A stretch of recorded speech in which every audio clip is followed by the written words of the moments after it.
आपको इस वक्त ब्रेकिंग न्यूज दे रहे हैं TNN डिजिटल से बराह रास्त। 2023-24 का वफाकी बजट कौमी असम्बली ने 14,480 अरब रुपए में मंजूर कर लिया। बजट इजलास में तवील ड्यूटी देने वालों को तनख्वाह के 3 एजाज़िये देने का ऐलान कर दिया गया। एजाज़िये APP Pakistan television, police, capital development authority के मुलाजमीन को दिए जाएंगे।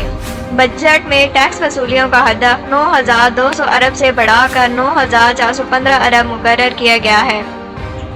इस हकदार ने कहा है कि पाकिस्तान ने IMF के साथ तफसीली मुज़ाकरात किए हैं। मुज़ाकरात के नतीजे में 215 अरब रुपए के टैक्स हमने माने हैं।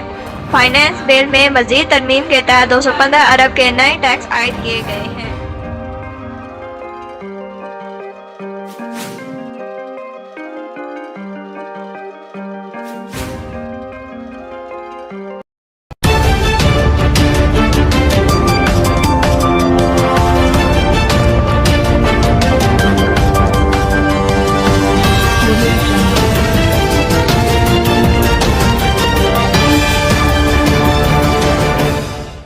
TNN Digital